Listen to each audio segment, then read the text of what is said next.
Good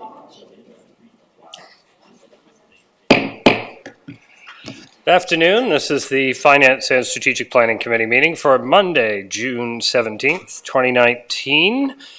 Also known as T-minus 4 days to the ION getting up and running, which I think is very exciting. Not our project, but a lot of fun I'm sure that people will have over the coming weekend as they get to check out uptown, downtown, and everywhere that transit can take you in our community. And there's so much happening that we should just get on with all that's happening in our agenda. And I will look for disclosure of pecuniary interest. I see none. I will look then for approval of minutes of the May 13th meeting, moved by Councillor Hanmer, Councillor Veith. All those in favor? That's carried. First up, under delegations, we have Ian and Jenna from the Greater KW Chamber of Commerce to talk to us about doctors, why doctors are good, why more doctors are better, and what we're all doing to make that happen.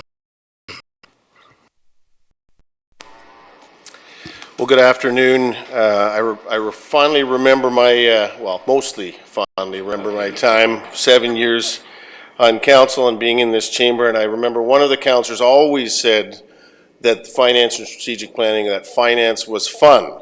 I never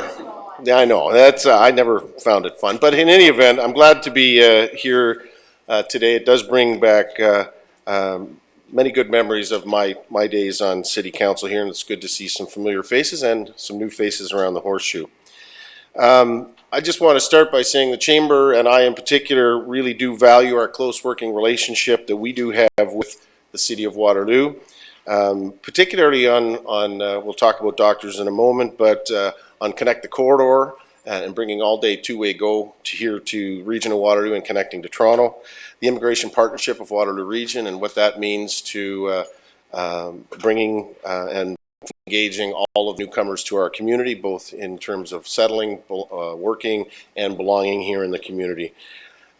In addition, the work that we've been undergoing, the Chamber, I co-chair, as you know, the Innovation Corridor Business Council, which is the 8 chambers of commerce along the 401 corridor, and Jan De Silva from Toronto Region Board of Trade, and I chair that group.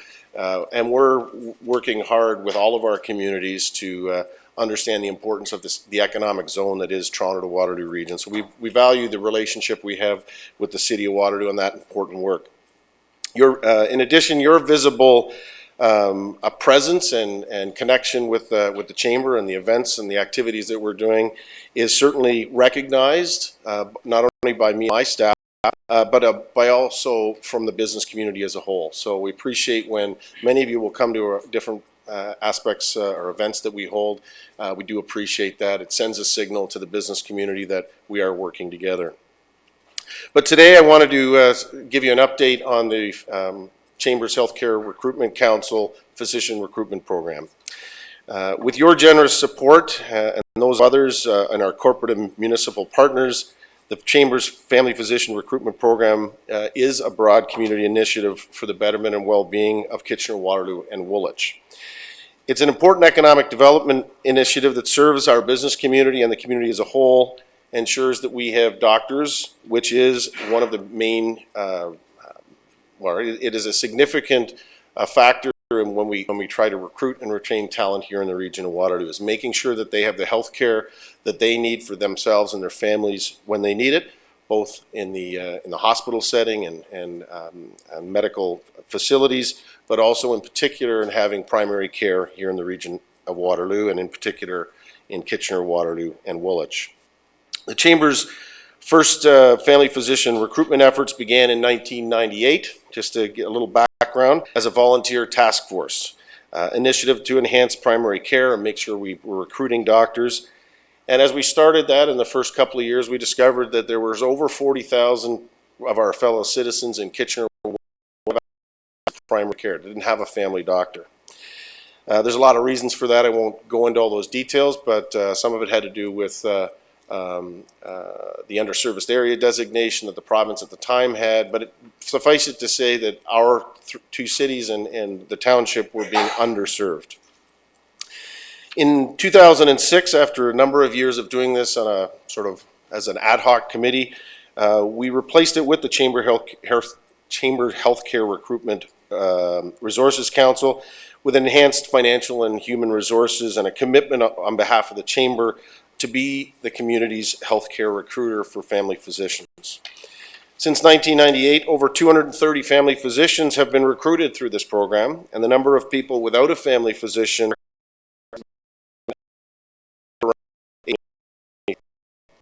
so we still have a long way to go. Our population is growing in the region. We have a number of retiring doctors, and that, in fact, that bubble is growing of retiring doctors over the next 3 to 5 years. Doctors are also practicing differently. They're trained in groups and in pods as they do their training, whichever medical school that they attend, and that's the way they expect to practice moving forward. I think we all know, and if you saw the CBC a number of weeks ago, we are competing for the talent of family physicians right across the country, right across the province, and in fact, probably across North America. So we have to be vigilant about making sure that we're doing the recruiting that's necessary to make sure we have the family physicians we need.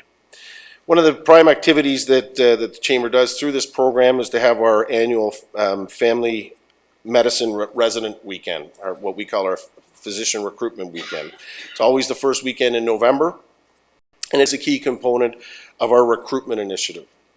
In November, we hosted the 19th annual weekend and welcomed 18 family medicine residents, usually second and third year residents, but some first year residents and their partners, to the community so we could showcase the opportunities in practice, in the hospitals, showcase, in addition, the community, because we bring their partners with them. We encourage them to bring their significant other, their husband, or their partner, because we know we're not just recruiting the doctor, we're recruiting the family, and we have to showcase all that we have to offer as a community. And that's why we have our partnership with Communitech, and Communitech does a good job of highlighting the job opportunities in tech and associated areas. But we have the broader business community that do support financially this program, and so we have partners from accounting firms and law firms and manufacturers that are all supporting us financially, who come out to articulate and showcase what the region has to offer in terms of where they can live, the activities, the amenities that we have here in the region, in addition to showcasing the business breadth and depth that we have here for their partners. We also partner, and as you know, we have the Family Physician Recruitment Program. There's also the Specialist Recruiting Program, which I think the city has always supported. And we work in partnership with the of St. Mary's and Grand River, but they are responsible for recruiting the specialists to our community, which is, it's a different program, and they do a good job of making sure they try and draw the specialists here, particularly the hospitals that are required for our community. For the last number of years, we've also enhanced this program as the hospitals came to us and said, we have a real need for emergency room family physicians to work in St. Mary's and in the emergency room. So this past year, Jenna was able to encourage, we had 5 family or emergency medicine residents that joined this program and toured.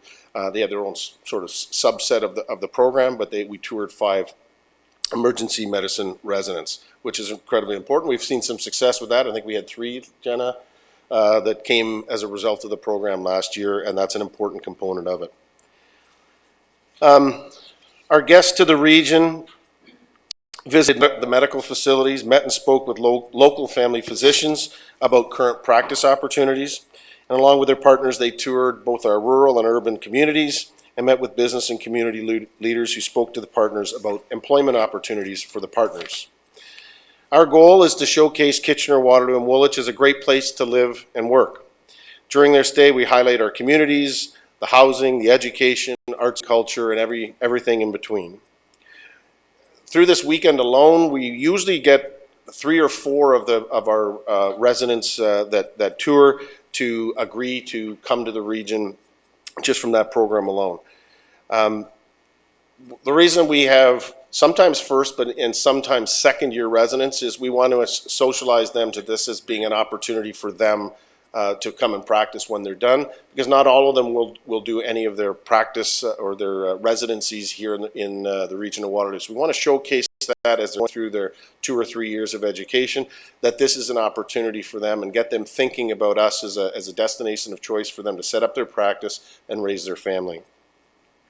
This program does rely, even though we started it as a sort of an ad hoc committee of our chamber members who did a great job, but it does rely on having a full-time person. And Jenna Petker is with me today from my staff. She works on this full-time and making sure we have the relationships with the family residents themselves, but also the School of Pharmacy, the McMaster School of Medicine, and relationships and associations that we need to have connections with access to the family physician residents through to draw into the program.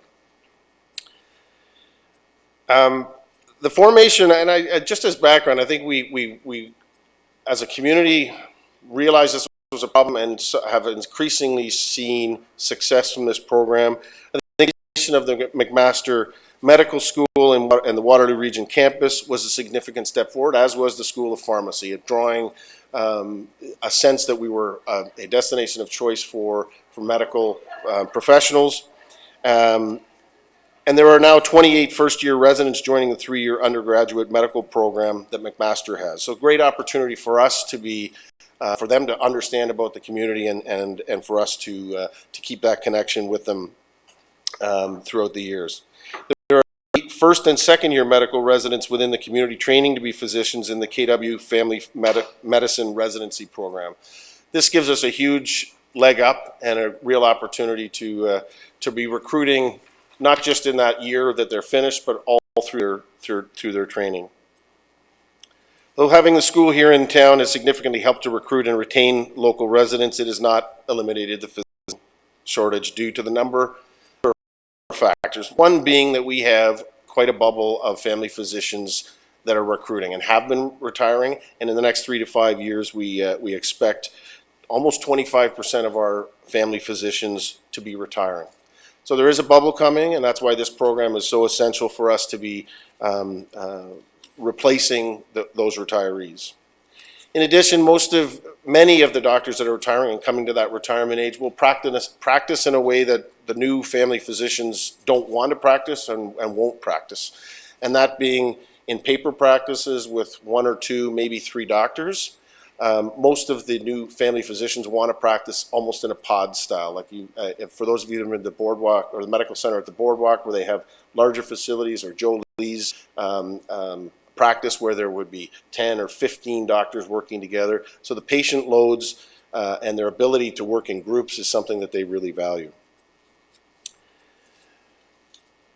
I think it bears, and to put it in some context, for every retiring doctor that we have, and this is one of the struggles or the challenges we have, for every doctor that retires, we can't replace them with one and maintain those same patient loads. Many of the doctors that will retire may have patient loads of 1,500, 1,600, sometimes up to 2,000 patients, on occasion more.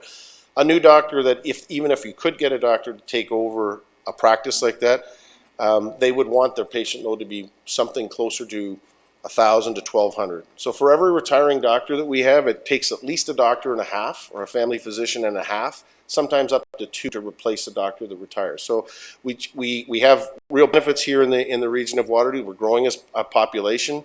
We in terms of as a community, we have lots that commend our region, our city, to people that want to come and practice here and live here. But we are facing a challenge that we have to get more in than go out in order to maintain and try and chip away at our backlog. Despite our past successes, again, the shortage of family physicians could increase if we don't stay vigilant about maintaining this program and about being dedicated and intentional about recruiting doctors here to the community. And while the situation is dramatically better than it was in 1998 when the Chamber first became involved, it certainly is not solved. The progress we've made to date is the direct result of the ongoing financial support from our local community, business community, and our municipal partners as well. support is critical to the achievement of our goal.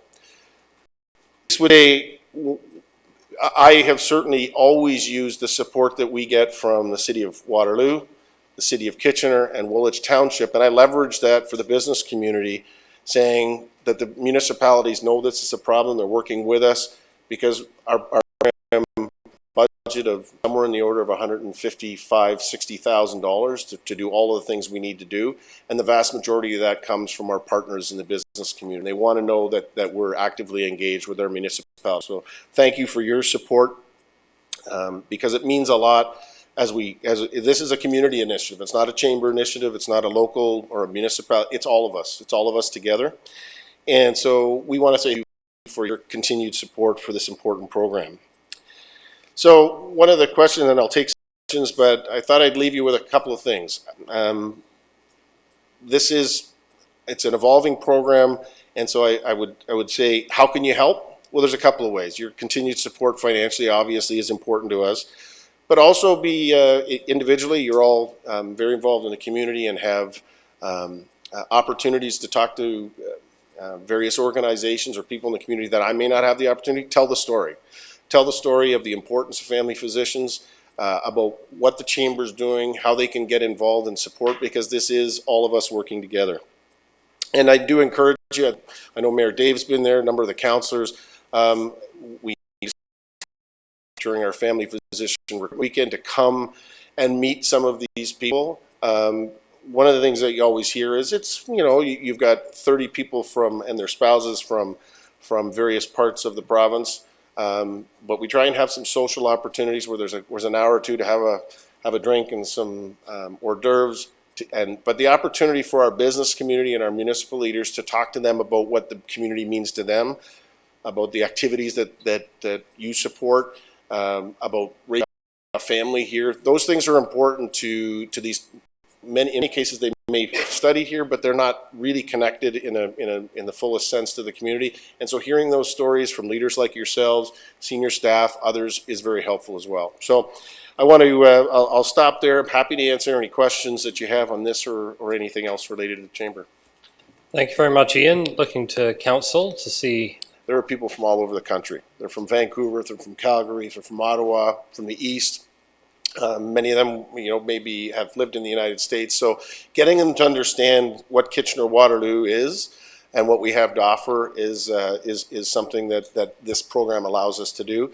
And that's why we do leave some room to have first and second year residents, because we want them to kind of really get a sense of what it has to offer, so that when they are ready in that third year, once they've done in most cases, their third year, they're ready to make their choice. So it certainly has been a tremendous asset for us in the recruitment efforts. Councillor Vasic. Through you, Chair Henry. It's a great program. Thanks for sharing more about it. I was just curious if there's like an evaluation with physicians who have come into the community, they've been here for a little while, and then if you find out from them if when they got here there was anything that surprised them in a good or a bad way, and if there are things they wished were here or expected were here that weren't, in terms of city planning, right? So what attracts talent here, and from their perspective, what might have been they wished were here? Answered this way. But we quite apparently do. But I'm just curious, like, given the fact that we're facing that retirement bubble and that we are competing with so many different places, do you see a time when we won't need this program anymore?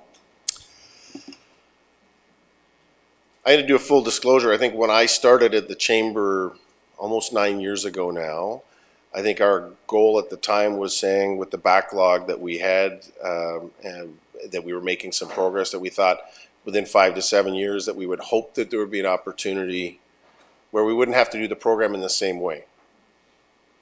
Meaning, do we have to have a budget like that and a dedicated person? I think that was the goal at the time. I think what I've come to realize is I don't think there's going to be a time when we don't need to be recruiting doctors. Will the program evolve and change? Maybe. In Cambridge, and again, you can get into the weeds on underserviced designation and other funding sources. They don't seem to have the same shortage in Cambridge, but we certainly do in Kitchener, Waterloo, and Woolwich Township. So I guess the answer to your question is, if we're not doing it, it won't happen. The ministry is not doing it. The LINs, for all the good things that they did, it wasn't their mandate or their responsibility. And so from my perspective, for pure business, and as a, I would say, sat in your chair, this is a community initiative that needs to happen, because if we're not doing it, no one's going to. And the real risk is, even when and we will get on top of the curve and sort of, or keep whittling away at the backlog. But even if we got to that point and said, geez, there's really no backlog or wait list of people that want a family physician, it wouldn't take more than a year or two of recruitments and not having people replace them before you're right back into the soup. So I think I've come to see this not just as a healthcare issue. This is almost economic development. Keep saying to our business community, and I would point out that when we started. Financially, it was actually Dave at BlackBerry and Manulife and Sun Life funded the entire program. $150,000 from 3 corporations who were saying this is a real problem for them, but also saw how it was affecting the community. We now have all of those organizations are still supporting it, but at a much lower level. We probably have 43 businesses that support this. And I intentionally have said, we want people thinking about 3-5 years from the financial or the business community, because we want this to be a shared responsibility. We want people to see this as a worthwhile program to support financially, because I think that we will always have to do some form of recruitment. And I guess that would follow through. You're not going to not recruit if you're U of W or Laurier for the best, or at the hospitals for the best specialists, because there's always going to be that there's going to be more demand than there ever is going to be supply, and so we need to be part of highlighting why we're one of those places they should be. So, but I do think we want to keep getting to that point where we don't have fellow citizens who can't get access to FED because of what it means to the rest of our healthcare system. It's terrible for having people go to hospital emergency rooms or to emergent care program or facilities when we know that family physicians and primary care physicians is the right way. It's the best health care. It's the most cost-effective way, and so this is, in our view, a reasonable investment to make in order to get to that point. Seeing nothing further, thank you very much for coming, as always, Ian. Thank you for your time. We'll look forward to the continued success of that program and those efforts. Moving on to item 4, provincial announcements. It's plural. There should be more than one S there, I think, based on everything that's been happening lately. Financial impacts of those, Philippa Reynolds will walk us through a number of things and impacts, and then we'll have a decision to make at the end. Yes, thank you, Councillor Henry. I'm surprised Ian McLean didn't stay for the fun. Good afternoon, Council, staff, and citizens. I will be summarizing the provincial announcements that are impacting our city. We'll focus on the direct impacts to the corporation of City of Waterloo, but we also want to touch on things that are affecting the region as a whole, as well as citizens in general. So the current provincial government has been in power for a year. The 2019 budget that was tabled back in dollar deficit over the next 5 years. The province says that over 90% of spending goes toward school boards, hospitals, municipalities, and outside organizations. So the equation is pretty simple to understand. If you're going to reduce the deficit, they are looking to reduce funding to other organizations.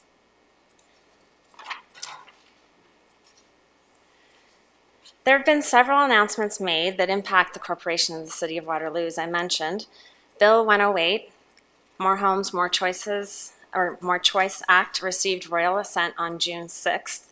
The bill impacts 13 acts, and Council received 2 reports in May that talked about the impacts to the Planning Act, the Heritage Act, LPAT, and the Development Charge Act. The key financial issues for the City of Waterloo related to this bill from a development charge perspective are how future funding will be calculated to build soft services, And in this case, for us, that means parks, indoor recreation, libraries, cemeteries, parking, and to conduct related studies in the future. Approximately $110 million in our 10-year capital program, or 20% of our capital program, is for soft services funded from development charges. It's been widely understood up until this point in time by cities and consultants that funding would decrease once these soft services move from the Development Charge Act to a new regime, the Community Benefit Charge Mechanism. However, there was a letter received from Minister Steve Clark recently that assures municipalities the change will be revenue neutral and that their focus is on predictability for developers. Without the regulations, it is difficult for staff to really understand the implications of what's being proposed. The province is seeking consultation on the new charge mechanisms as well as the transition timeframes. And the first opportunity for this consultation is going to occur tomorrow, actually. And staff are registered for the call, among many other municipalities, I'm sure, that will also be in on this call. In the meantime, the City of Waterloo has two large and important soft service projects underway, as you're well aware, the WMRC expansion and the Eastside Library branch. Both projects are heavily funded from development charges and are expected that tenders will be awarded later this year. Staff recommend continuing to move forward with those projects over the next little while. We are monitoring our development charge receipts and collections, and we will be back to Council in August or September to provide an update on those projects from a financial perspective. We'll also be keen to understand the impact of moving to a CBC, that the benefit charge mechanism, and how that'll impact our ability to collect cash in lieu of parkland. And in addition, cash flow will change dramatically for most development categories, which would see funds collected over 6 years for most and 21 years for nonprofit developments, as opposed to our current system, which is upfront collection. So the city's current DC bylaw expires in 2022. Once the prescribed date is established by the province to move to the CBC model, DCs will no longer be collected for soft services. Ultimately, the province will make this decision at some point, likely in the next few months, is what we're sensing. Depending on this future date, which we will for the moment presume is after the 2020 budget approval date, which is February. It could be before, but let's presume for a moment that it is after. We recommend that the budget continue to be considered for the 2020, 21, and 22, and that staff subsequently revise it if needed and in accordance with the multi-year budget process or policy. But we will see what the next few months bring as far as what that transition period looks like, and we will certainly be sure to keep council apprised of those options and what that looks like. In the meantime, as council's aware, we staff have initiated a new development charge background study, and this happened in January. Even though the current bylaw doesn't expire until 2022, the background study was initiated to align with the 3-year budget process. And we decided that it would be very helpful for the development charge background study to align with the multi-year budget process, which is every 4 years, so that priorities can be looked at together in terms of growth versus rehabilitation. And so that was the intention of doing so. We are continuing to amend our existing bylaw for engineered services, as they will continue to be charged through development charges regardless of Bill 108. So we still need a development charge bylaw, and we would like to proceed with the amendment of those pieces of the bylaw. However, we plan to keep intact the piece of the bylaw that relates to soft services. Once proclamation and the prescribed date for transition is known, we will work to establish a new process along with the planning division to understand the new CBC study and ultimately pass a new bylaw for that side of projects. So quite a few unknowns still. We don't have all the answers, but we are working through them and making sure that we understand what our options are to present to council for future decision making. Another announcement that could have a direct impact on the City of Waterloo is one that was made rather informally a couple of weeks ago, where it was identified that municipalities perhaps could, should, would cut 4% from their budget. We don't know at this time what the province will seek specifically. To give council a flavor, 4% of our tax-supported budget is about $3 million. 4% of our gross budget, which includes all of our enterprises, is almost $8 million. 4% of the provincial funding we receive is about $33,000. 2 weeks ago, the province announced a fund called the Audit and Accountability Fund to drive efficiency reviews in large cities and school boards. More on this in a little bit, but it's connected to this piece. Again, if there's an outcome from this announcement that impacts our financials in any way, certainly we would like come forward to council over the next coming months to talk about that and what those options look like.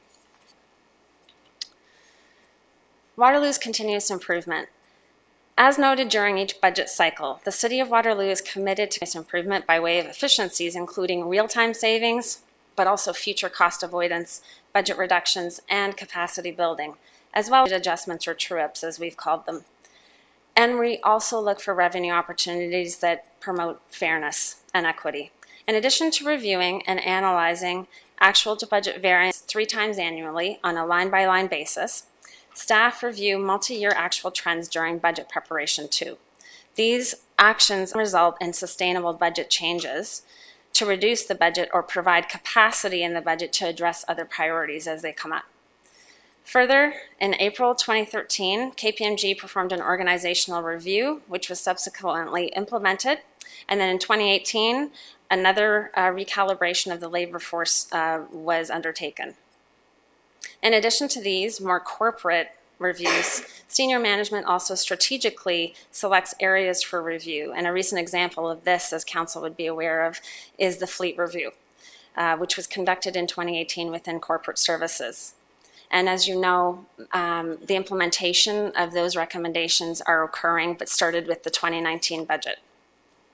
Ongoing public engagement occurs so that staff and council understand the changing, diverse needs of the community and whether existing programs and services continue to be of value or whether improvements can be made and how to fund and deliver services. So to name a few recent examples, there was leaf collection, there was the 3-year spending options for the 2016 to 18 budget, asset management plan engagement that occurred in 2017, a citizen satisfaction survey that was conducted recently, and of course, council's strategic plan. Lastly, in the 2019 budget, council will also recall that staff put forward, and with council's approval, ultimately, of course, an investment in Lean Six Sigma with a view to provide staff with training and tools to make continual improvements. So this is an area of focus for, I think, council and staff alike. Back to the Audit and Accountability Fund that I mentioned a couple of slides ago. On May 29th, the province rolled out a program to make available $7.3 million in funding for large urban municipalities where City of Waterloo falls in, and school boards to undertake expenditure reviews with the goal of finding service delivery efficiencies. And this positive news provides up to $250,000 to applicants. The expression of interest was due last Friday, and the City of Waterloo did express interest, along with the region, Kitchener, and Cambridge. They have also done the same. The application to the province is due June 30th, which is less than 2 weeks from today. If approved, the city would look to engage an external third party to conduct the review and provide a final report by November 30th. The report must be made public and contain actionable recommendations.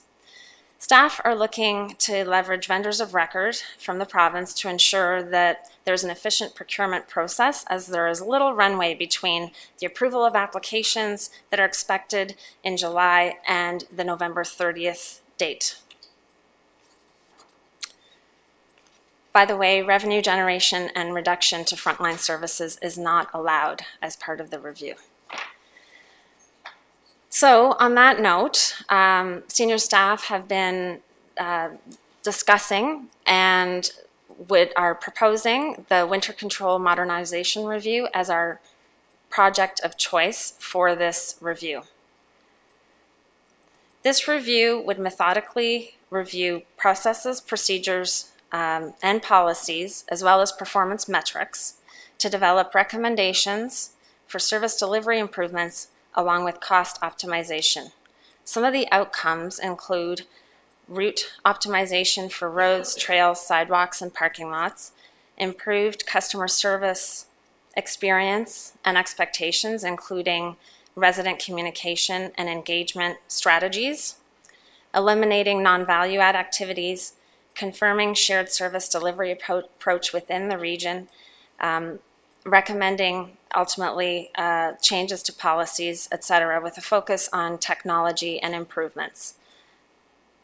This project was chosen because it's an important and valued service for our residents.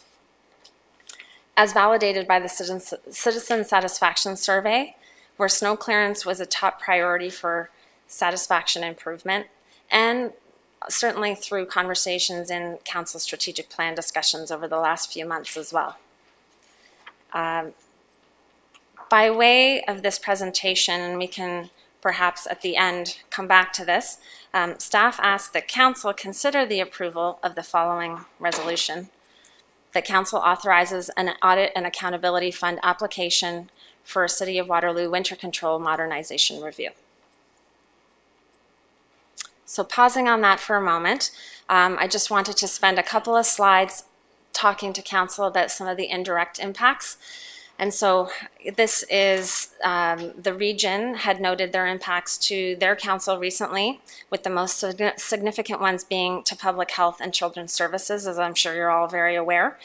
But certainly in a positive move, the province recently canceled the retroactive impacts at the regional level on public health, EMS, and childcare that would have had a $4 to $6 million impact locally in 2019 alone.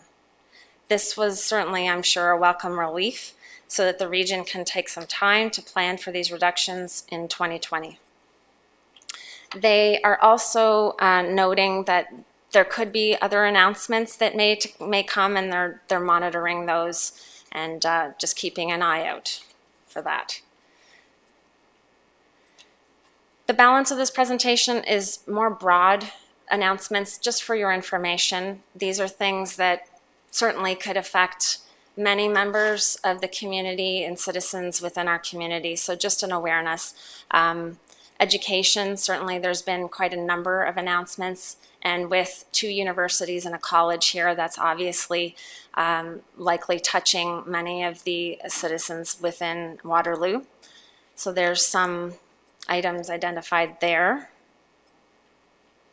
Health, again, many changes being proposed there, mergers, obviously, many different organizations involved in these proposals, but obviously that touches everyone in the province in one way or another. Arts and culture, some changes there in terms of funding to a couple of different programs, innovation and research as well, and police. Environmental funding is also being looked at, as well as cuts to those that tend to be the most vulnerable within society. So that is, I'm sorry I couldn't end on a great note, but that is my presentation. I'm happy to go back. I think I'm just going to go back and put up the resolution, but certainly happy to take any questions about that or anything else within the presentation. And unlike provincial question period, we do have staff available to provide answers. Mayor Jaworski? Thank you. Wonderful, encompassing presentation, Philippa. I think the 4% issue is a bit of a red herring, I think. So I think it's safe to say that on slide 5, you said we saved 7 years over 8 years. I'm wondering how you factor the LED retrofit, the LED savings in there, because if it's over a period of time, do you add it over multiple years, or I guess that was only a partial year? How might that figure in? Because the number is about $1 million a year, so I'm wondering how you'd factor that in. And I think that's a really good message for the provincial government, that we're already doing the savings here they are. Fair enough.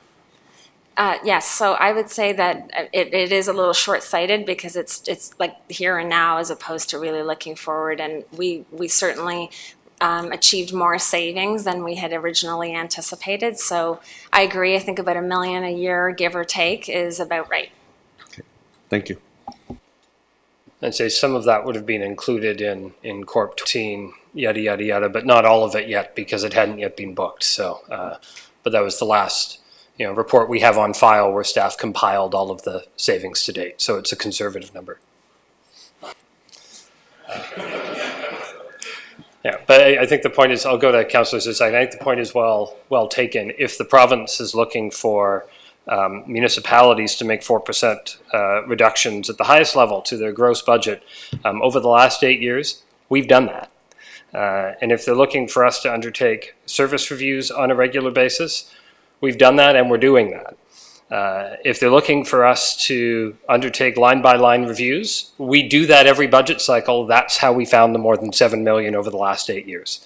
But we'll get to debate on the suggested resolution from staff, but certainly this council and no council prior has ever been opposed to looking for more opportunities to do things better. And if so, it's actually a gift horse that we should...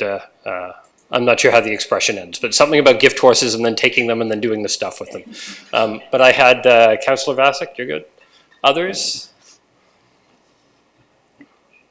Councillor Bodley, yes, questions we're at. We can go to the proposal, we can go to anything in the presentation. Go ahead. Thank you, through you, Chair Henry. So, is the city, as we go through, can you go back maybe one slide so that I'm not tripping over my words here? That's the one. So as we go through this proposal, is the city, do we know how the funding for this review is going to happen? Is it entirely funded through the province if approved, or is the city responsible for funding a portion of this proposal? Through you, Chair Henry, to Councillor Bodley. Our understanding would entirely funded through the province. However, there is a cap of $250,000. And so assuming everyone applies and everyone is successful, I imagine that they would, allocate accordingly. And perhaps some cities will require a little more depending on the type of review that they're undertaking. But in terms of a requirement, we're at this point not required to submit a piece of that financially at this point. And just to follow up, I guess, are we, again, the gift horse, however you want to put that, sure, but are we setting ourselves up for a scenario here where we put forward this proposal, don't get the funding or nearly remotely enough funding to be able to actually do a thorough proposal, and then setting ourselves up for a C, they won't even do what they need to do to find efficiencies? I'm happy. I did have the opportunity to speak directly to some of the provincial staff, and just kind of testing along the way. As you know, it's a fairly fast-tracked process, and I would note a couple of things. Many of the, I think it's 39 municipalities that are eligible. I think there's a notional allocation that's being set up for the municipalities, so it's strongly encouraged that we take advantage of it. And based on that discussion, I'm quite optimistic that our project will resonate. We will scope our work with the consultant to be within the available dollars, and so if the province scales us back for some reason and wants to give a higher allocation to another municipality and and limits Waterloo's, then we'll scope our work accordingly. I am, though, optimistic that we'll be able to achieve our efforts on winter control.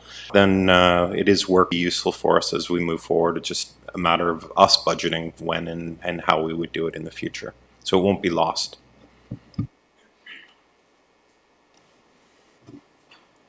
Thanks. I did have another question about, I think you mentioned the plow route optimization. Does that include trails? I think you said trails and roads and like bike lanes on roads and the bike lanes uptown? Correct. Okay, thanks. Councillor Henry? And then, unless you wanted to get in before that?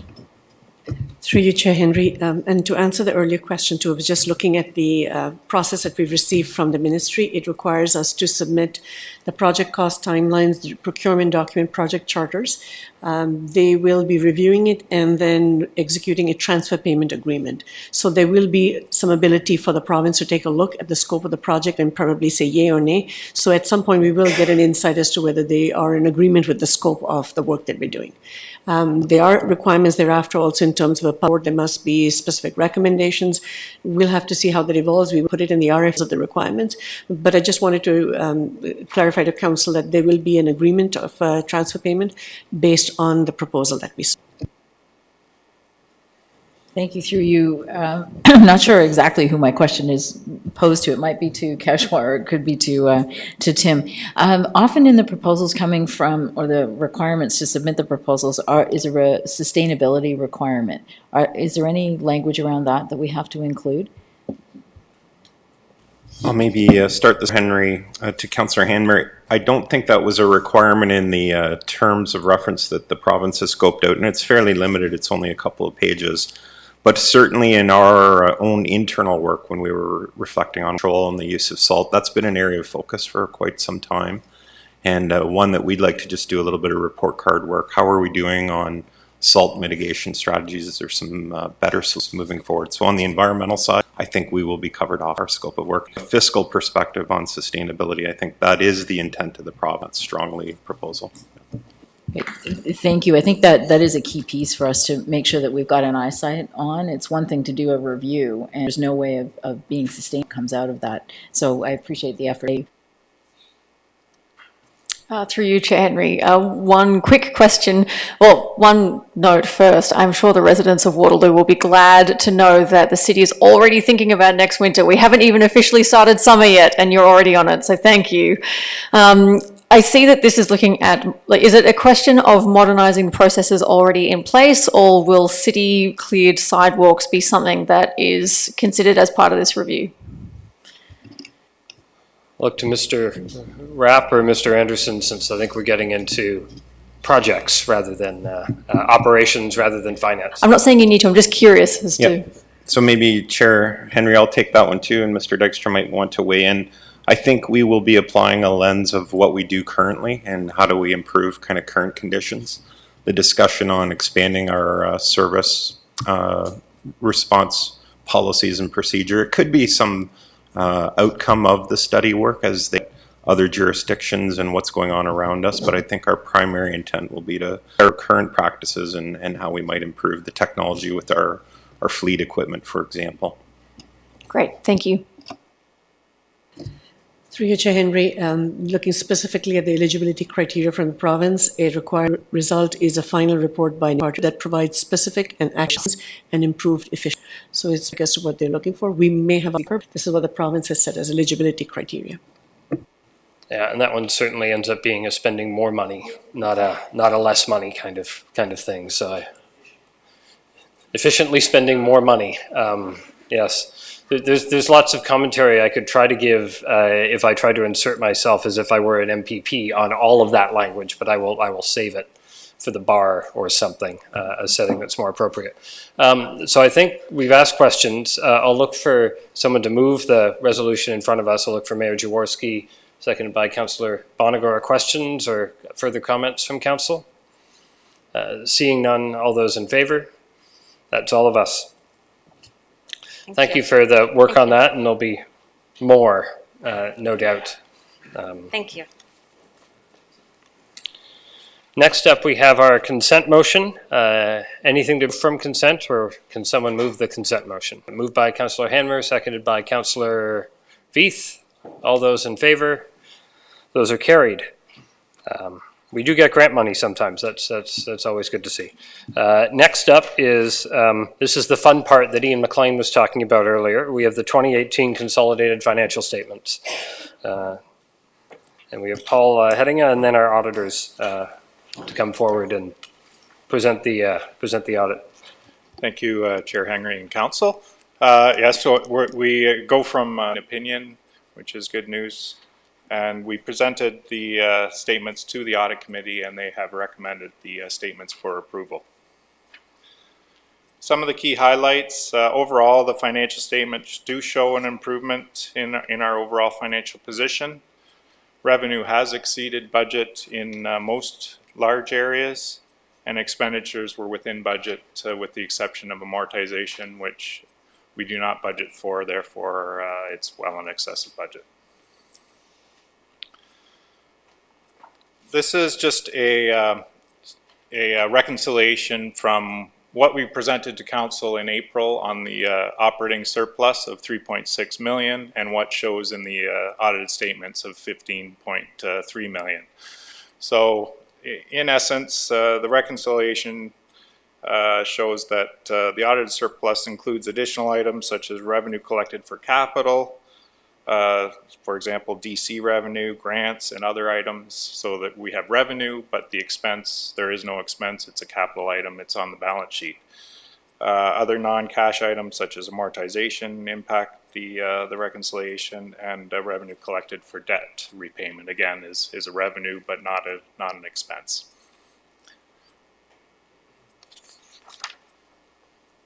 On the reserve side, we did see a large increase in our reserves in 18, but that was due to a reclassification of how we treat our utilities reserves for audited statement presentation. So essentially, our reserves didn't change much from 17 to 18. Debt per capita did show a continued decrease in 18, and our increases in tangible capital assets have slowed somewhat, but are still increasing.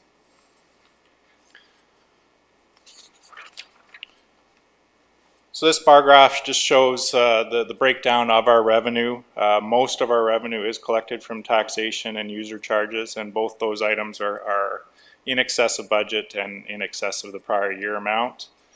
The two items of note on this slide are the lot levies and development charge revenue and other revenues, which are well below budget for 18, and that's due to the timing of revenue recognition for those items.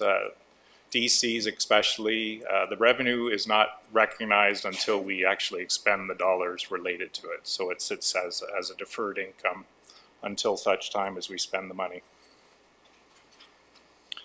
On the expenditure side, as you can see, salaries and wages and employee benefits and materials and services are by far the largest items of our expense areas, and are both well below budget and consistent. And the amortization, again, as I mentioned previously, we don't budget for it, and it's a large item of 24 million. This slide shows our amortization compared to our tangible capital asset additions. Ideally, you want your additions to exceed your amortization and probably exceed it by some measure, because amortization is based on historical cost. So just replacing items at their amortization value doesn't necessarily keep your infrastructure deficit at bay. And definitely the asset management plan has indicated that heavy investment is necessary. This slide shows the large increase in the reserve, which again, as I said, was related to a reclassification.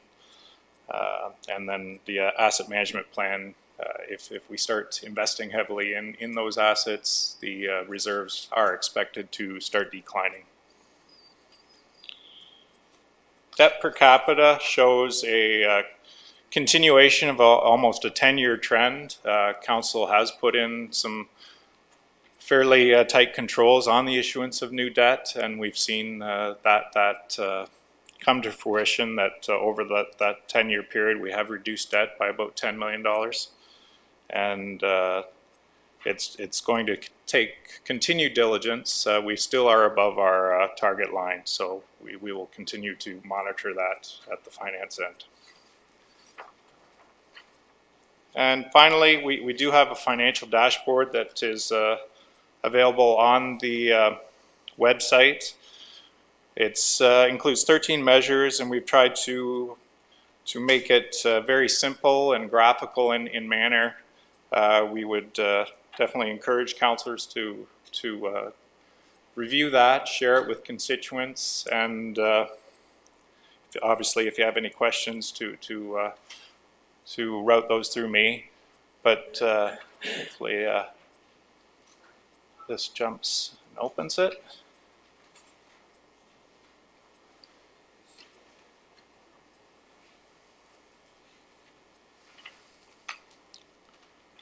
So we've selected four measures in the 4 categories, one for overall financial position with the graphical representation, one for economic growth that shows assessment growth, one for reserve levels that shows the reserve levels and the target line, and finally the item for debt. And additionally, we have our full report of all 13 measures available on the website as well.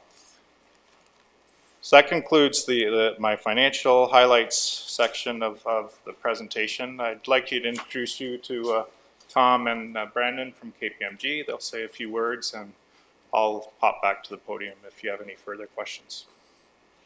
Thank you, Paul. Tom, Brendan. Chair Henry, members of council, good afternoon. With Brendan Hall, who's the senior manager involved in the audit here. My name's Tom Mennel, and I'm the engagement partner. And as Paul has mentioned, that KPMG is prepared to issue an unqualified or clean auditor's report on the financial statements of the city for the year ended December 31st, 2018. We have completed our work. We've had 2 meetings with the audit committee, one in advance of our work, present our plan and to have their input into the work that we're doing, and then one at the end of our work in order to present our findings and to discuss the financial statements. We have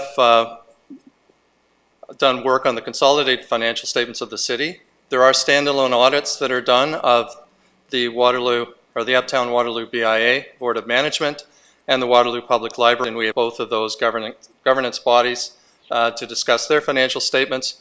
We also rely on KPMG in the audit of Waterloo North Hydro Holding Corporation in the performance of our work. We are appreciative of the preparation, assistance, and cooperation of the finance team here that allows us to do our work efficiently. I believe there's an excellent dialogue with them in terms of ways in which the city can continue to improve its processes, and we have a good discussion around that, and we certainly think that there's a attitude of continuous improvement. So certainly appreciate that as auditors. We did not identify significant control deficiencies in the course of our work. We certainly appreciate the opportunity to do the work for the city and would be happy to answer any questions that the committee has. Thank you. Thank you very much, Tom. Always good to hear about unqualified audit opinions. Those are the kinds of opinions that we're looking for. Looking around to council for any questions for either our auditors or for Paul. Seeing none, let me just say, Paul, and to staff supporting Paul, thanks for the updates to the dashboard in particular. I know that we'd had a wide range of measures that we're reporting on, but in order to really consider performance measurements a city so that council and the public can get a better handle on how we're doing, sometimes less is a lot more, and I think these are very clear and metrics and to be very clearly presented, which hopefully everybody can make use of and sharing with members of the public that are interested in such things as financial performance. I think we need an approval of the financial statements. So it's a resolution that somebody should move and second. Moved by Councillor Veith, seconded by Councillor Hanmer. Any comments or questions thereon? Seeing none, all those in favour? That's carried. Next up, we have the Parkland Strategy Background Document, Research, Analysis, and Visioning Report. Thank you for not including the 170 pages in the 400 and whatever pages that we already had in our packet today. Yes, thank you. Thank you, The Chair summary Henry. seemed to be a good one. Go right ahead. Okay, thank you, Chair Henry and members of council. So the Parkland Strategy Background Document marks the completion of phase 1 of the Parkland Strategy Study.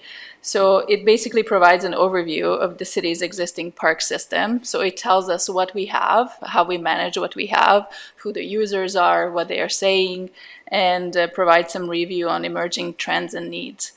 And this background document will be used to inform the phase 2 of the study, be the actual preparation of the parkland strategy that will contain recommendations on how to move forward. So I have 2 members of our consulting team with me here today. Eha Naylor is a partner with Dillon Consulting, who is the lead on the study. And Anand Desai is the associate planner with Monty Brown Planning Consultants, and they prepared the community's demographic profile. So Eha will provide a brief overview of the background study, and then she'll give you a sense of what you expect in terms of steps. Okay. Andrea, we'll turn it over to the consultant. Seems the slides are auto-advancing, so you may have to stay on top of it. Clearly, this will be a quick presentation, so. The back arrow may help you get started to at least have a fighting chance. Thank you.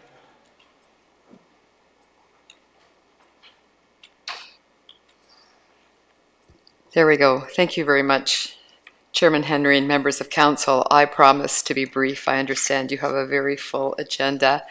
And yes, the 175-word document is a bit much over the weekend, especially when it's Father's Day for many. So we are, in fact, in the process of re-envisioning the future of Waterloo's parkland system.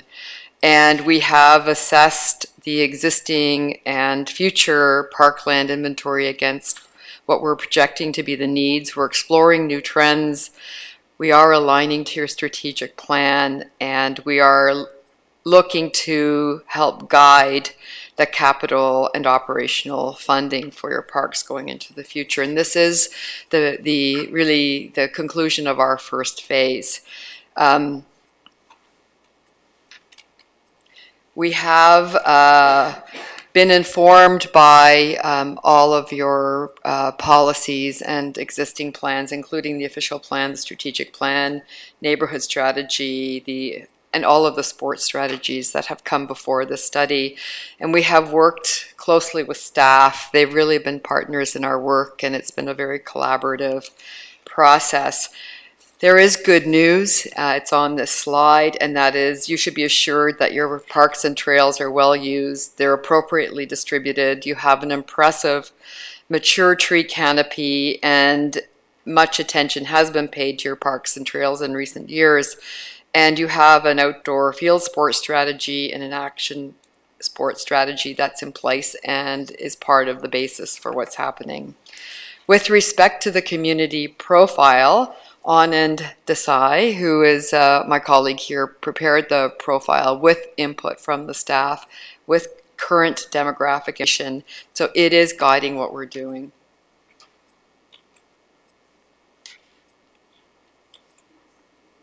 Sorry, I'm just trying to get myself back here. Here we are.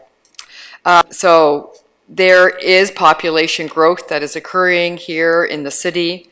And a sizable amount of this new population will be living in the intensified areas along your transit corridor, and the types of open space they will need are different than the types of open space that your population has needed in the past.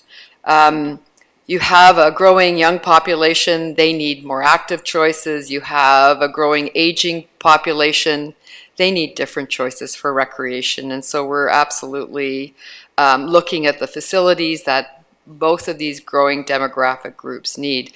The other important trend is the whole diversification of the cultural parts of your community. So there are different cultures are looking to use parks in different ways, and that is an important part of what we are evaluating as well.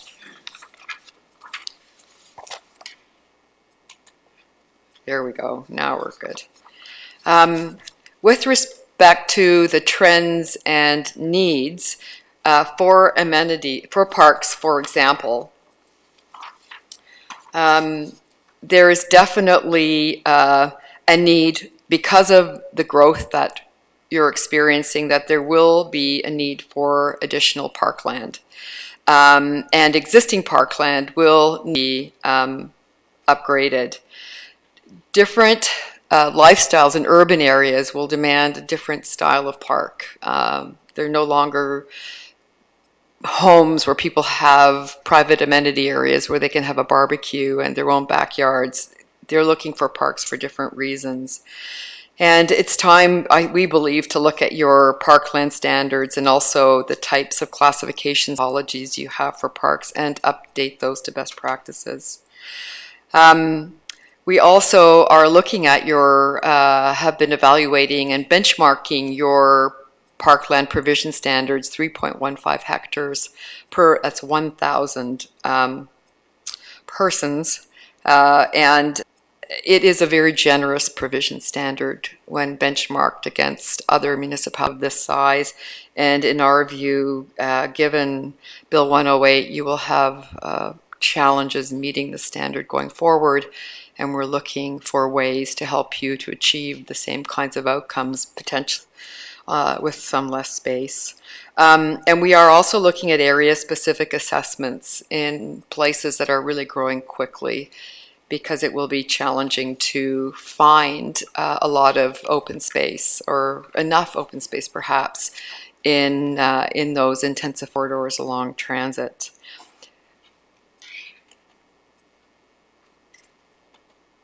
With respect to amenities, there are opportunities to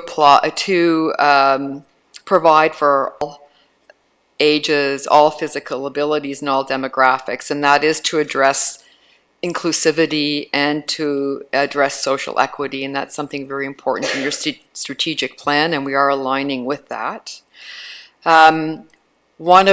Because you have good guidance on active sports and sports fields, we're really looking at the more non-program facilities, playgrounds, splash pads, dog parks.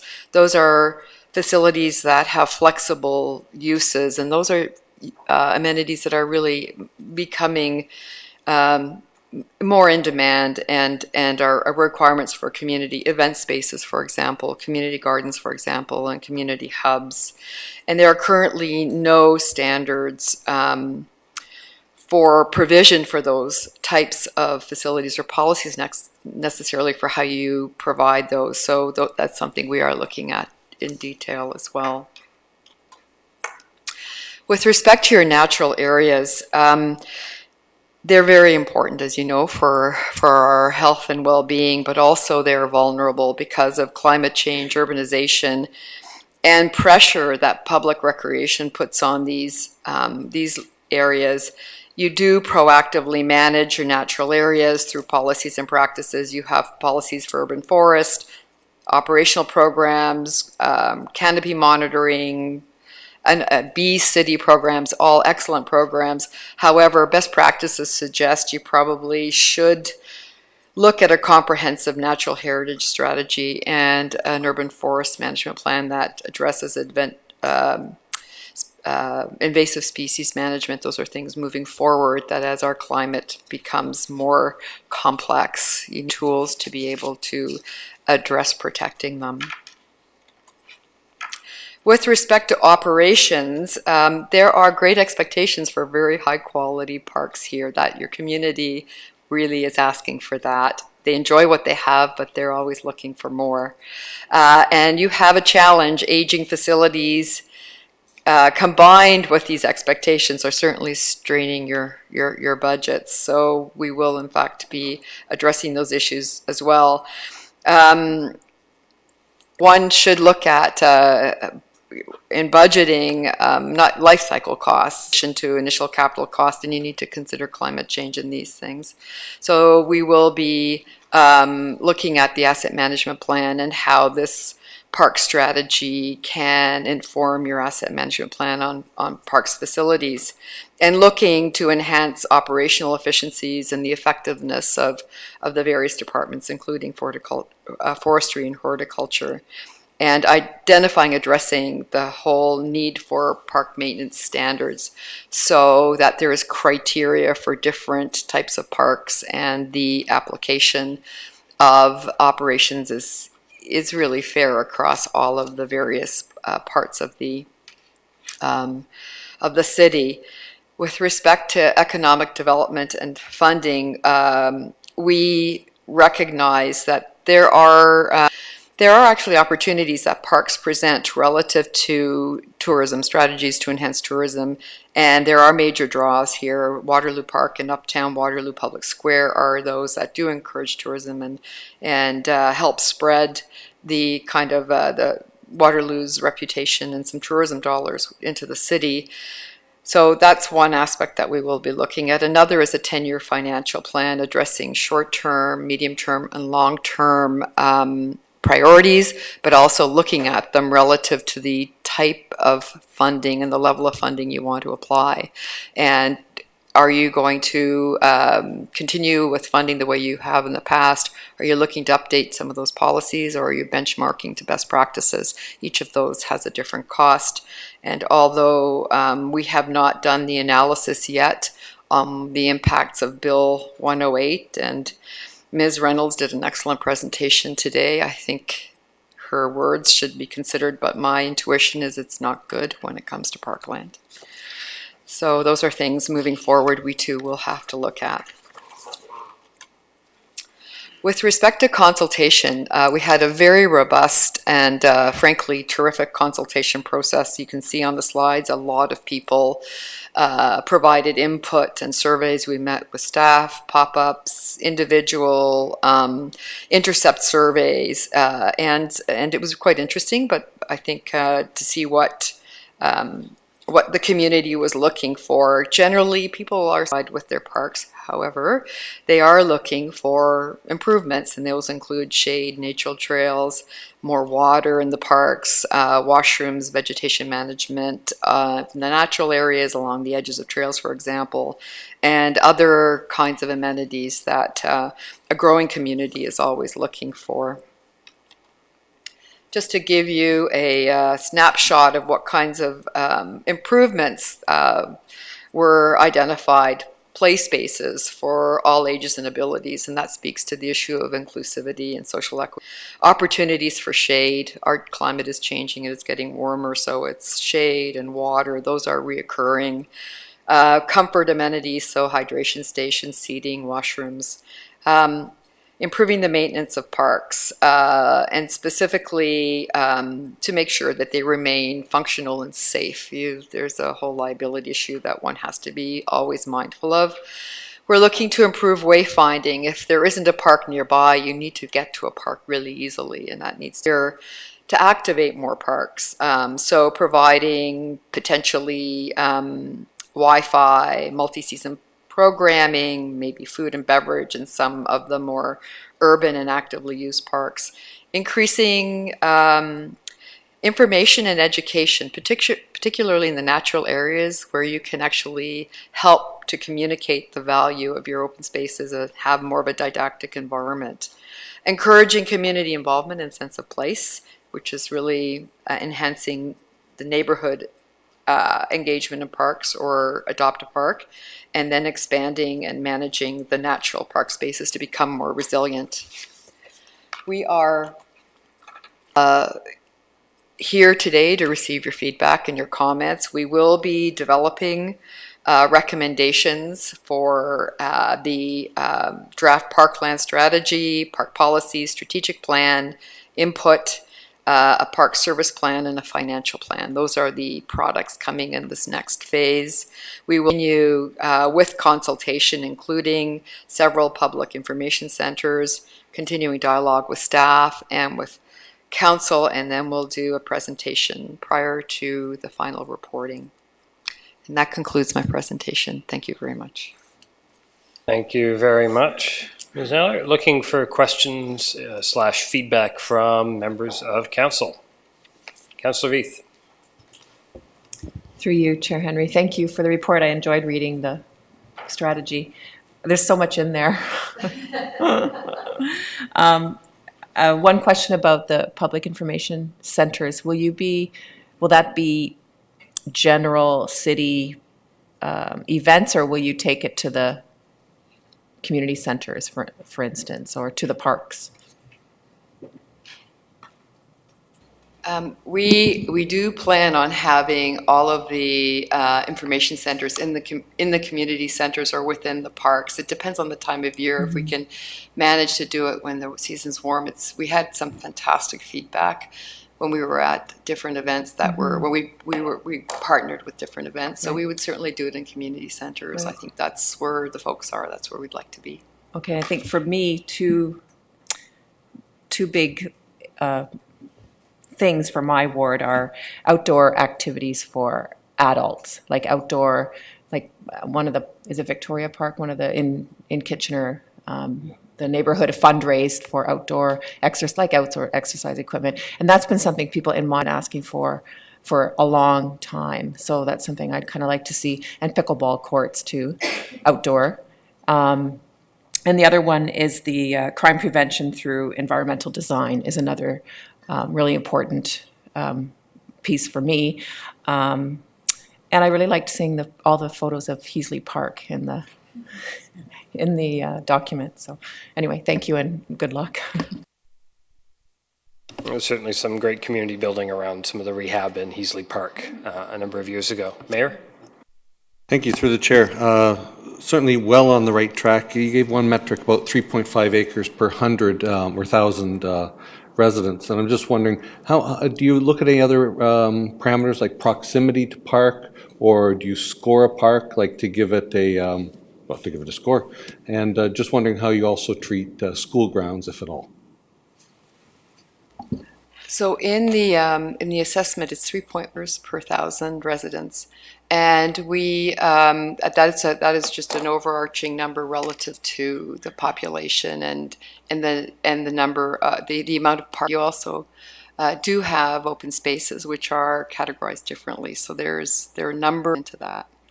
I will say that we have qualitative assessments of all of your parks, what's in your parks, what's the condition of those facilities. And so we do actually look at reckoning where are the parts of the community where there are shortfalls, where are the parts of the community where they're at parkland currently, and then we look at where is the new population coming to, and what does that mean for the provision standards in those particular locations. So those are all part of what will show up in the recommendations, as well as the measures to make sure that people can actually access the lands that are available. So we're not there yet, but I will say that there are places where there are clearly deficiencies, and one will need to be creative, I believe, about meeting those needs, because simply saying we're going to just be able to buy all the land we need to meet our current provisions, I don't think is reasonable. No, thank you for the clarity. So just to specifically on school grounds, and I would also add like the Low Creek Conservation Authority, GRCA grounds, how are those encapsulated in your study, if at all? So we have other lands that are included there, and levels of detail that goes into numerators and denominators that spit out those numbers. So there's lots of complexity that I'm looking forward to seeing. So, Mr. Vasic. Thanks through you, Chair. I mean, it's similar along the lines of inclusion and equity, and it sounds like you're giving a lot of thinking. So I'm curious, just two specific things, get best practices or exemplars on equity in particular in parks. And then will your recommendations also include how to evaluate like some of the metrics and indicators and impact sums that we'd want to see in terms of equity so that we can measure that? So with respect to the equity, there's guidance for equity in your plan and what equity means, and we have used inclusivity in the report we haven't necessarily used the word social equity, but it's there and it's in every aspect that we undertake. So we've looked at it from a demographic perspective. Because has identified where Waterloo can be more inclusive. We've looked at it from a distribution of park relative to population, so we can ensure that the kind of the distribution of open space is where it needs to be relative to the population. I think we've also looked at it culturally, that different cultures use public space differently, and to make sure through programming and park redevelopment that those communities that may not have facilities that are suitable currently will find them in the parks in the future. So we're absolutely working in that vein. We have been looking at how to benchmark Waterloo with respect to best practices and where other communities, to make sure that at least you know where you need to get to in order to be, providing facilities and programs that will meet the needs of as many people as possible.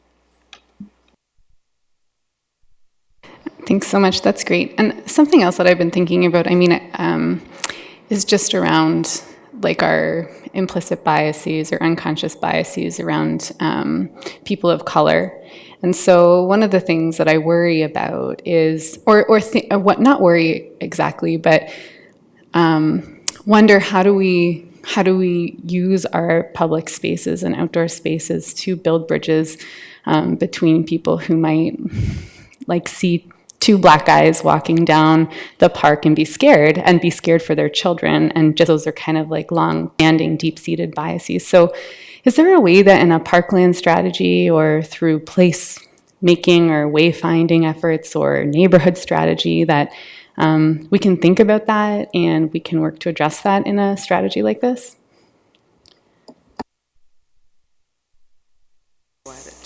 Yeah, thank you, Mr. Chair. Again, yeah, your point comes back to the broader notion of inclusivity, equity, and I think every recommendation ultimately that comes out of the parkland strategy will have, at its fundamental point, one purpose: get as many people into the parks as possible, regardless of income, regardless of age, cultural background. And so, to your point and question, the way that I think the parkland strategy can contribute to this culture of inclusivity or a culture of equity is by working in tandem with all those various documents that you've identified. I mean, how does the parks relate to the neighborhood strategy and urban design guidelines, for example? How do we design spaces to be welcoming, comfortable, friendly? Can we integrate public art that showcases this culture, or do we provide spaces in parks that are reflective of certain cultural backgrounds around cricket's the popular one from a facility perspective, but it goes beyond that. So I think it continues to be a holistic approach. The parks is but one component, but the way you design a park, the way you consider principles such as safety, can minimize certain fears as well. So I think the document will work in tandem with a number of others to achieve that goal. Councillor Barnagar. Through you, Chair Henry. Really just more of a comment. I was really heartened to see many of the things I heard from residents in the Uptown area reflected in this report. You're talking about making it easy to find parks, having parks for all ages, having shade provision. These are things that I heard from a lot of people, and I'll be quite interested to see what kind of feedback you do receive at the public information centres. Because I think going forward, parks, they already are essential to the city, but they're only going to become more so, because these are the melting pots of society that can become somewhat separated and somewhat stratified.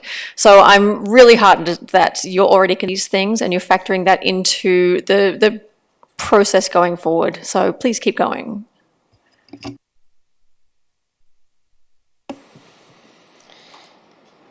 Not seeing anything further at this point, so I'll just add a couple of comments. One, I appreciate hearing in replies to questions that our consulting team has already noticed our new strategic plan as it's winding its way towards council approval, and language that's inside it. Certainly, I saw in your summary report.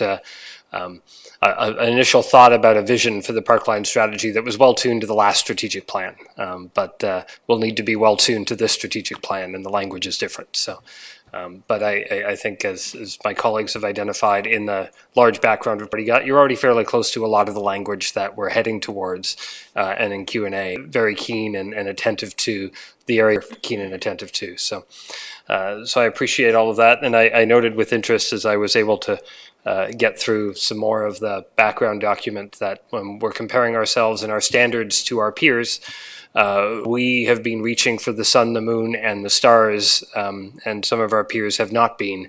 And so we've got generous provision today, and our provision actually today double what the target of our neighbor to the south is, which is, I thought, really interesting for all of that.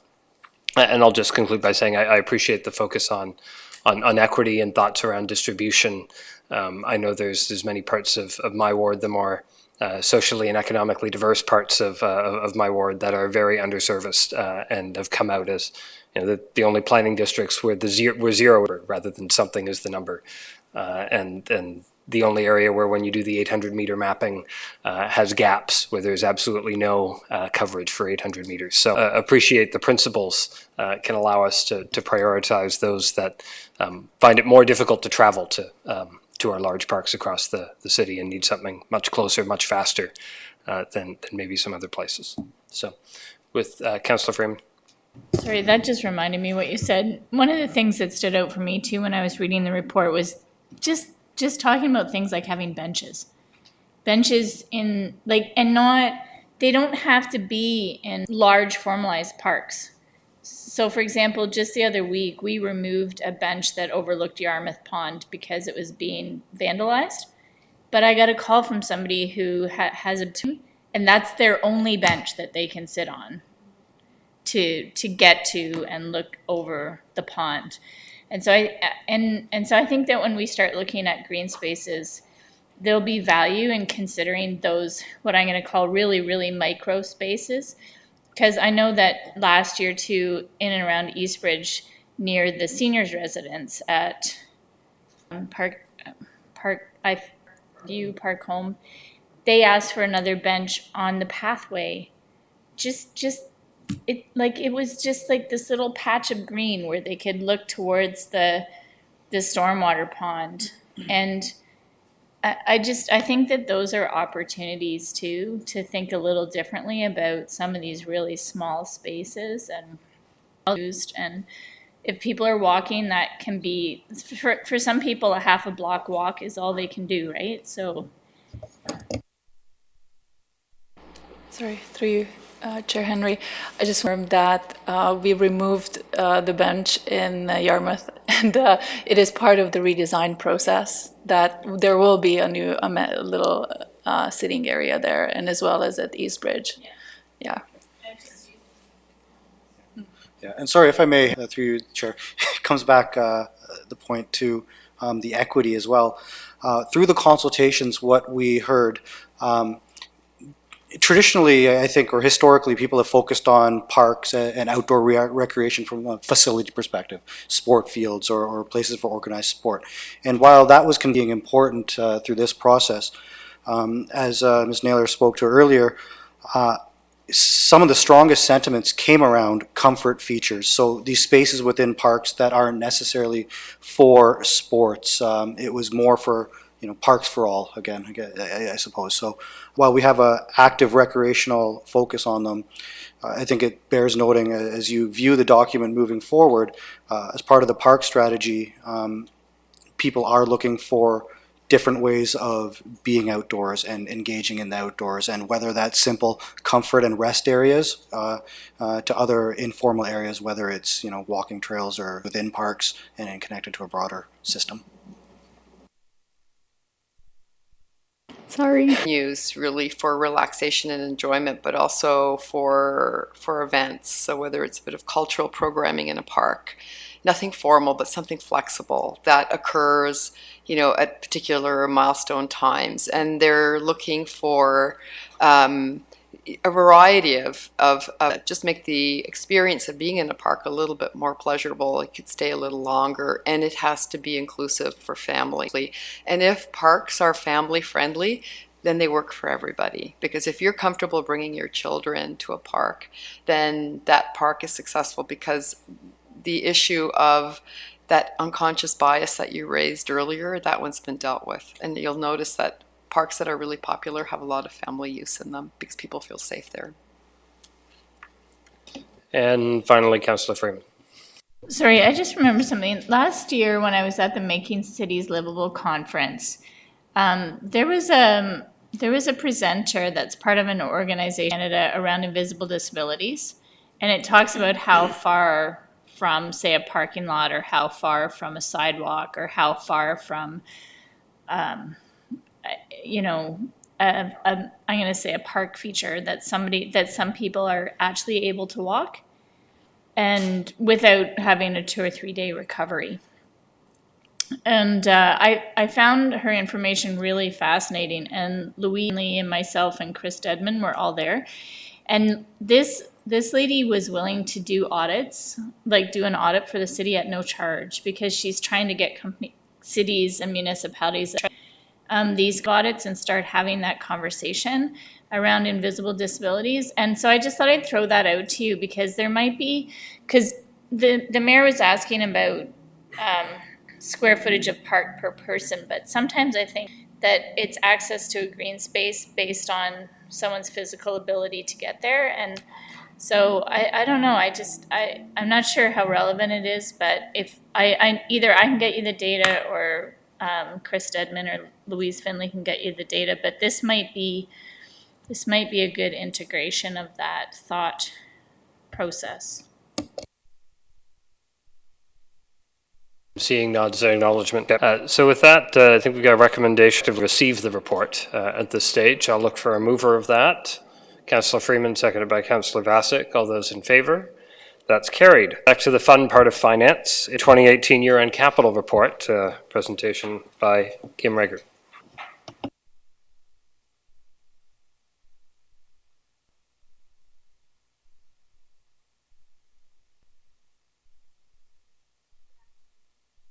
That is undertaken each year.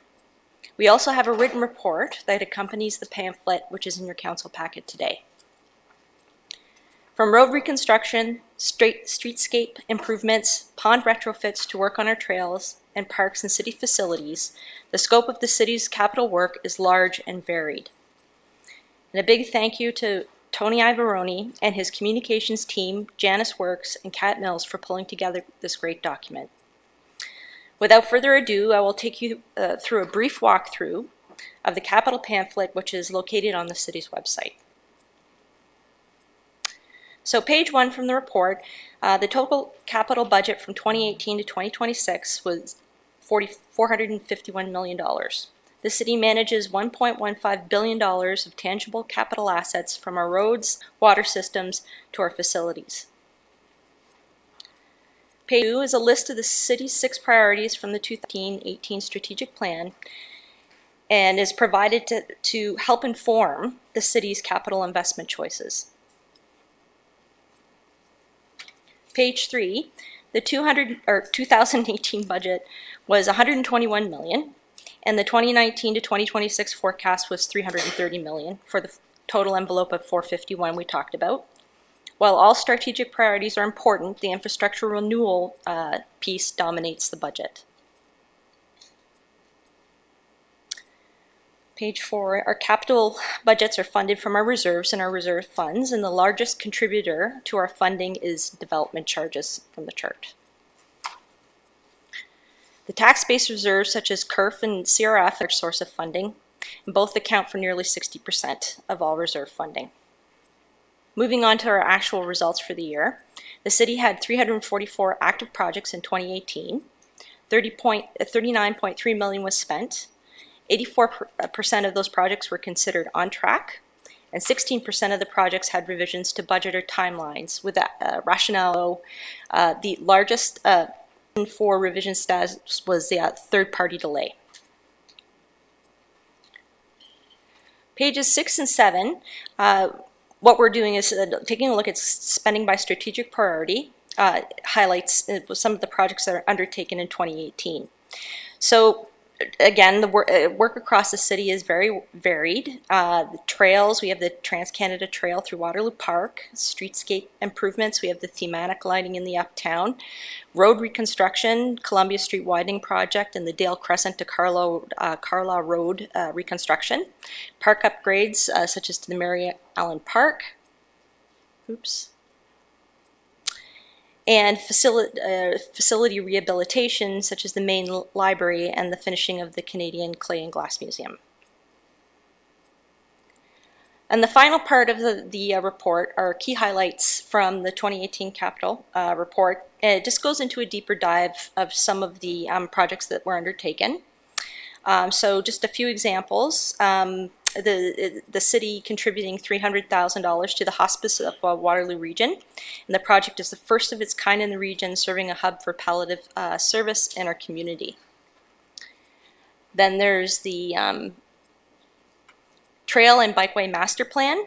Had many items occurring in 2018, such as the Moses Springer Trail and Park design of active transportation improvements on Lincoln Road, and the future of and for the future East Side Library.